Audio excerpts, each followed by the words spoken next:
खबरों की ओर रुख करते हैं। तेल कंपनियां एक बार फिर से पेट्रोल और डीजल के दामों को लेकर बढ़ोतरी करने की कीमतों में लगातार इजाफा होते जा रहा है। इसके साथ ही पेट्रोल और डीजल दोनों पेट्रोल बता दें कि 35 पैसे प्रति लीटर महंगे हुए हैं और पिछले कई दिनों से पेट्रोल और डीजल की कीमतों में इजाफा हो रहा है। इंडियन ऑयल कॉरपोरेशन भी मुताबिक ये भी जानकारी सामने आई है कि बढ़ोतरी के बाद राजधानी दिल्ली में पेट्रोल 105.84 रुपए प्रति लीटर पर पहुंच गया है। वहीं डीजल की कीमत की बात की जाए तो 94.87 लगभग हो चुका है। इसके साथ ही आपको ये भी जानकारी दे दें कि आम आदमी पार्टी की जेब पर ये जो दाम है वो भारी पड़ने वाला है। परिवहन के साथ साथ डीजल महंगा होने के सब्जी और राजमर्रा के इस्तेमाल में अन्य सामान भी महंगे हो रहे हैं। पेट्रोल डीजल के दाम विदेशी मुद्रा में दरों से अंतर्राष्ट्रीय बाजार के क्रूड की कीमत के आधार पर अपडेट की जाती है। ऑयल मार्केटिंग कंपनियां कीमतों की समीक्षा के बाद रोज पेट्रोल और डीजल के दाम तय करती है। पेट्रोल के दाम बढ़ने से ही सभी राजमर्रा की वस्तुओं के दाम बढ़ गए हैं।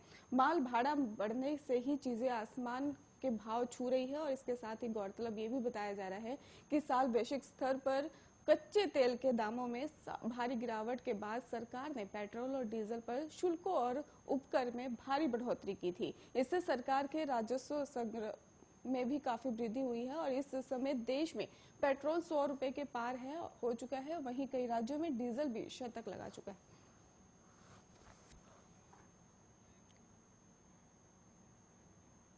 उत्तर भारत के कई राज्यों में मौसम करवट ले चुका है और मौसम विभाग ने राष्ट्रीय राजधानी दिल्ली में भी बात की जाए राजस्थान के कई इलाकों की, तो वहां पर भी बारिश होने का अनुमान जताया गया है।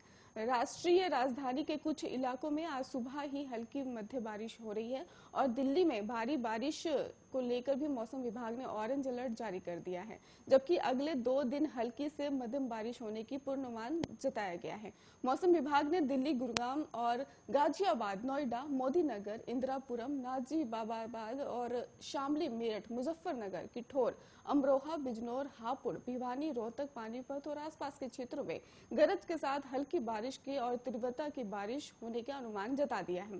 राष्ट्रीय राजधानी दिल्ली में बारिश से गर्मी से राहत जरूर मिली है, वहीं तापमान में भी गिरावट हुआ है। मौसम विभाग ने साफ कह दिया है कि दिल्ली, नोएडा, ग्रेटर नोएडा समेत एनसीआर के ज्यादातर इलाकों में बारिश का सिलसिला जारी रहेगा। उत्तर प्रदेश और हरियाणा के कई इलाकों में भी मौसम करवट ले ली है और आईएमडी के अनुसार ये भी जानकारी है कि हरियाणा के गोहाना, गन्नौर और जिंद, पलवल, औरंगाबाद, सोनीपत, नूह, सोहाना और मानेसर में, जबकि यूपी के मथुरा, हाथरस, नरोरा, शामली, भरूच, खुर्जा, बरसाना, नांदगांव और बुलंदशहर, मेरठ और भी कई जगह पर आसपास के इलाकों में अगले कुछ घंटों में बारिश का पूर्वानुमान है।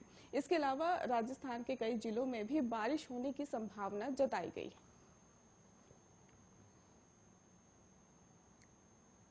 18 तारीख को बीजेपी के सभी राष्ट्रीय अधिकारियों की बैठक में प्रधानमंत्री नरेंद्र मोदी भी हिस्सा ले सकते हैं। बीजेपी अध्यक्ष जेपी नड्डा ने अपनी कार्यसमिति का ऐलान करने के बाद पहली बार सभी राष्ट्रीय पदाधिकारियों की बैठक बुलाई है। 5 राज्य विधानसभा चुनाव से पहले ये महत्वपूर्ण पदाधिकारी की बैठक है और इसके साथ ही 5 राज्यों के चुनाव से पहले ही पदाधिकारियों को चुनावी समर में कमर कसने और पार्टी की जीत सुनिश्चित करने की जिम्मेदारी दी गई है। और आपको ये भी बता दें कि कोरोना काल में अब तक का ये सबसे बड़ा चुनावी समर है। उत्तर प्रदेश और उत्तराखंड में ऐतिहासिक जीत दोहराने की भी चुनौती दी गई है, तो वहीं गोवा में भी तीसरी बार सत्ता में लौटने की भी जद्दोजहद की जा रही है। पंजाब में अस्तित्व बचाए रखने और मणिपुर कांग्रेस को फिर पटकनी देने की जो जुगत है लगाने की तैयारी में जुट गई है। देश में पार्टी के चल रहे कार्यक्रमों की समीक्षा और नए कार्यक्रमों की पटकथा में भी पदाधिकारियों बैठक को लिखी जाएगी और कोरोना काल में पहली बार विस्तारित पदाधिकारियों की बैठक जो होगी वो पार्टी अध्यक्ष जेपी नड्डा ने भी बुलाई है। आपको ये भी बता दें कि प्रधानमंत्री नरेंद्र मोदी पदाधिकारियों की इस बैठक को संबोधित करने आ सकते हैं। बैठक में प्रधानमंत्री का समापन भाषण होगा। इस दौरान में पार्टी कार्यकर्ताओं को कोरोना काल में सरकार द्वारा किए गए कार्यों जैसे कि गरीब को राशन और सभी को मुफ्त वैक्सीन जैसे कार्यों का उल्लेख तो करेंगे ही और पार्टी के कार्यकर्ताओं को ऐसे कठिन समय में कंधे से कंधा मिलाकर साथ चलने के लिए भी धन्यवाद देंगे। यूपी विधानसभा के उपाध्यक्ष पद के लिए 18 अक्टूबर को होने वाले चुनाव के लिए आज नामांकन दाखिल किए जाएंगे। नामांकन पत्र आज सुबह 11 बजे से लेकर दोपहर 1 बजे तक भरकर प्रमुख सचिव विधानसभा को प्रस्तुत किए जा सकते हैं। और इसके साथ ही बीजेपी इस चुनाव में हरदोई से विधायक नितिन अग्रवाल को उतारने की योजना भी बना चुकी है। सपा के सीतापुर के महमूदाबाद में बता दें कि सीट से विधायक नरेंद्र सिंह वर्मा को विधानसभा अध्यक्ष पद का प्रत्याशी घोषित किया गया है और सपा के सभी विधायक को आज दोपहर 2 बजे समाजवादी पार्टी के प्रदेश कार्यालय में उपस्थित रहने को कहा गया है, क्योंकि 18 अक्टूबर 2021 को विधानसभा का विशेष सत्र आहूत किया गया है और जिसमें विधानसभा उपाध्यक्ष पद का चुनाव होना है। विधानसभा उपाध्यक्ष के होने वाले नामांकन के पहले समाजवादी पार्टी के बीजेपी पर निशाना साध दिया है और समाजवादी पार्टी के मुख्य प्रवक्ता राजेंद्र चौधरी ने साफ कह दिया है कि चुनाव नजदीक आते ही बीजेपी अपनी नाकामी छिपाकर लोगों का ध्यान बांटने में लग जाती है। और इसके साथ ही उन्होंने ये भी कहा कि समाजवादी पार्टी विधानसभा उपाध्यक्ष के लिए अपने उम्मीदवार के नाम पर फैसला राष्ट्रीय अध्यक्ष के विधानमंडल दल की बैठक में लिया जाएगा। विधानसभा उपाध्यक्ष के लिए होने वाले चुनाव 18 अक्टूबर को होंगे। विधानसभा सचिवालय में मंगलवार को ही अधिकारियों ने बैठक पर चुनाव प्रक्रिया को लेकर माथापच्ची की है। इस बार विधानसभा उपाध्यक्ष चुनाव के लिए चुनाव कार्यक्रम जारी करने पर भी सहमति बनी है और इसके साथ ही पूर्व में विशेष सत्र का भी विपक्ष बहिष्कार कर रही है और ऐसे में नितिन निर्विरोध को हो सकते हैं। और लेकिन यदि विपक्ष जो है, अगर बात की जाए विरोध की, तो रणनीति पर आगे बढ़ा तो चुनाव हो ही सकता है। बॉलीवुड अभिनेता शाहरुख खान के बेटे आर्यन खान की एनसीबी के जोनल डायरेक्टर समीर वानखेड़े के काउंसलिंग की है और इस दौरान आर्यन ने एनसीबी अधिकारियों को आश्वासन दिया है कि वो गरीबों के कल्याण के लिए काम करेंगे और ऐसा कुछ भी नहीं करेंगे जिससे भविष्य में उनके नाम पर कलंक लगे। एनसीबी ने जोनल निर्देशक समीर वानखेड़े सहित अधिकारियों द्वारा परामर्श के दौरान आर्यन ने यह भी कहा कि उनकी रिहाई के बाद वो गरीबों के सामाजिक और वित्तीय उत्थान के लिए काम करेंगे। कभी भी ऐसा कुछ नहीं करेंगे जो उन्हें गलत कारणों से प्रचारित कर सके। एनसीबी सूत्र ने यह भी जानकारी दी है कि आर्यन ने यह भी कहा है कि मैं कुछ ऐसा करूंगा जिससे आपको मुझ पर गर्व होगा। बता दें कि आर्यन खान इन दिनों ड्रग्स मामले में आर्थर रोड जेल में बंद है। उन्होंने 15 अक्टूबर को अपने माता पिता से वीडियो कॉल पर बात की थी। आर्यन खान से मिलने उनके मम्मी पापा जेल नहीं आए, बल्कि वीडियो पर अपने लाडले से बात की थी। जेल अधिकारियों ने इस बारे में जानकारी देते हुए कहा कि शाहरुख खान और गौरी खान से आर्यन की बात कराई गई है और आर्यन ने करीब 10 मिनट तक अपने माता पिता से बात की है। पिछले साल कोरोना काल के दौरान ही जेल में वीडियो कॉल की व्यवस्था शुरू की गई थी, जिससे कैदी अपने घर वालों से बात कर सकते हैं और आर्यन को 20 अक्टूबर तक अभी आर्थर रोड जेल में ही अपने दिन बिताने पड़ेंगे। इसके बाद ही पता चल पाएगा कि आर्यन खान की बेल होगी या फिर उन्हें जेल होगी। मुंबई सेशन कोर्ट ने गुरुवार को आर्यन के जमानत पर फैसले को सुरक्षित रख लिया है। आर्थर रोड जेल में बंद आर्यन खान अपने मम्मी पापा से वीडियो कॉल पर ही बात करते हुए भावुक हो गए और फूट फूट कर रोने लगे। ऐसे में मां गौरी और पिता शाहरुख खान भी अपने बच्चे को ऐसी हालत में देखकर खुद पे काबू नहीं कर पाए और उनका दर्द भी साफ झलक गया। जम्मू कश्मीर में पिछले 9 दिनों में 9 बड़े एनकाउंटर हुए हैं। इनमें सुरक्षा बलों ने 13 आतंकियों को ढेर कर दिया है, लेकिन नुकसान 2 तरफा हो चुका है। पुंछ इलाके में 11 अक्टूबर से जो एनकाउंटर चल रहा है उसमें 2 जेसीओ समेत 9 जवान भी शहीद हो चुके हैं। सुरक्षा बल चुन चुन कर आतंकियों का सफाया कर रहे हैं, जिससे आतंकी परेशान हो गए हैं। बौखलाए आतंकियों ने अब गैर कश्मीरी नागरिकों को निशाना बनाना भी शुरू कर दिया है।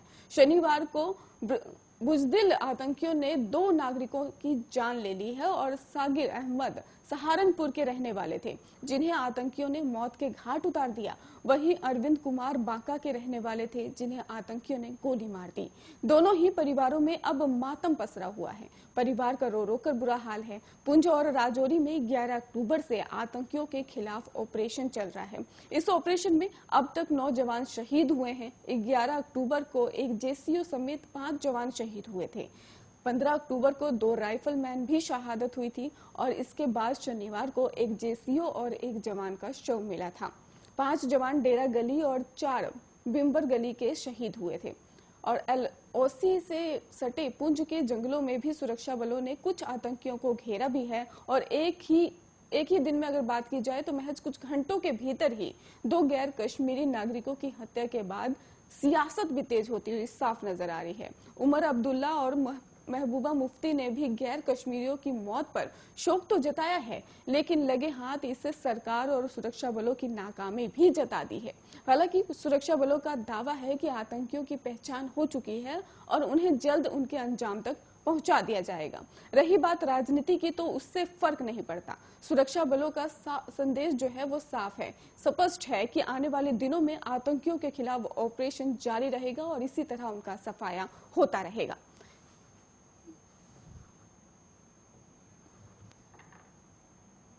IPL 2021 में लीग क्रिकेट के रोमांच के बाद आज से T20 में इंटरनेशनल तड़का लगने वाला है। आज से ही UAE और ओमान में क्रिकेट के महाकुंभ T20 वर्ल्ड कप का आगाज होने जा रहा है। टूर्नामेंट में सुपर 12 की 4 अन्य टीमों का फैसला करने के लिए आज ही क्वालिफायर राउंड की शुरुआत हो रही है और इस राउंड में आज पहला मुकाबला ओमान और पापुआ न्यू गिनी के बीच खेला जाएगा और दोपहर 3:30 बजे ही ओमान क्रिकेट अकेडमी ग्राउंड में ये मुकाबला खेला जाएगा। इसके बाद शाम 7:30 बजे से ये मैदान पर बांग्लादेश और स्कॉटलैंड के बीच मुकाबला होगा। वहीं सुपर 12 में ICC T20 रैंकिंग के आधार पर टीम इंडिया समेत 8 टीमें अपने ही क्वालिफायर की चुनी जाएंगी और इसके साथ ही जबकि 4 अन्य टीमों का फैसला 8 टीमों के बीच आज से ही शुरू हो रहे क्वालिफायर राउंड में ही किया जाएगा। इन 8 टीमों को ग्रुप ए और ग्रुप बी में रखा जाएगा। आज ग्रुप ए के दोनों मैच खेले जाने हैं। वहीं कल ग्रुप बी के आयरलैंड का भी मुकाबला नीदरलैंड से ही और श्रीलंका का मैच नाम्बिया से होगा। इन दोनों ग्रुप की टॉप 2 टीमें सुपर 12 के लिए क्लियर की जाएंगी और इसके साथ ही भारत को T20 वर्ल्ड कप के लिए पाकिस्तान, न्यूजीलैंड और अफगानिस्तान के साथ ग्रुप 2 में रखा गया है। आपको बता दें कि क्लियर राउंड के बाद ही इसमें ग्रुप बी के विजेता टीम और ग्रुप ए की रनर अप टीम भी शामिल हो जाएंगी। वहीं ग्रुप ए के वेस्टइंडीज, इंग्लैंड, ऑस्ट्रेलिया और दक्षिण अफ्रीका की टीम शामिल है। आपको बता दें कि क्लियर राउंड के बाद ही इसमें ग्रुप ए की विजेता टीम और ग्रुप बी की रनर अप टीम शामिल हो जाएंगी। टूर्नामेंट के विजेता का फैसला 14 नवंबर को दुबई के खेले जाने वाले फाइनल मुकाबले में हो जाएगा।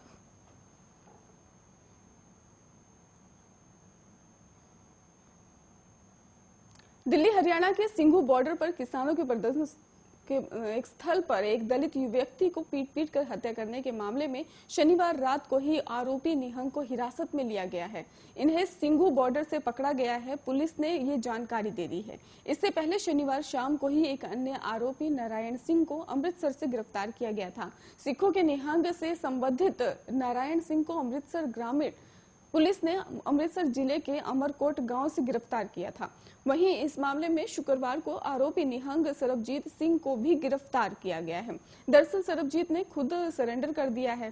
सोनीपत की एक अदालत ने सरबजीत सिंह को शनिवार को 7 दिन की पुलिस हिरासत में भेज दिया था। और आपको ये भी बता दें कि नारायण सिंह का ये भी दावा है कि उसने पुलिस के सामने आत्मसमर्पण किया था और उसने ये भी दावा कर दिया है कि अमृतसर आने से पहले उसने अमृतसर ग्रामीण के SSP को फोन कर ये जानकारी दी थी कि वो आत्मसमर्पण करना चाहता है। और नारायण सिंह ने दावा किया कि उसने SSP से अकाल तख्त जाने की अनुमति देने के लिए कहा था, लेकिन पुलिस ने उसे अमृतसर शहर से 25 किलोमीटर दूर जंडीला शहर के पास अमरकोट गांव में ही हिरासत में ले लिया। बता दें कि पंजाब के तरन जिले के मजदूर लखवीर सिंह का जो शव है वो शुक्रवार को दिल्ली हरियाणा सीमा पर एक बैरिकेड से बंधा हुआ पाया गया था, जहां नए कृषि कानूनों का विरोध चल रहा है और डेरा लगाए हुए किसान बैठे हैं। सिंह ने यह भी हाथ कटा हुआ मिला था और शरीर पर धारदार हथियारों से कई घाव भी हुए थे। इस वारदात के कुछ घंटों बाद ही निहंग सिंह की तरह ही नीले कपड़े पहना एक व्यक्ति मीडिया के समक्ष पेश हुआ और दावा किया उसने कि उसने सिखों के पवित्र ग्रंथ के बेइज्जती करने पर पीड़ित को सजा दी है। खबरों का सिलसिला लगातार जारी है, आप देखते रहिए आर्या न्यूज।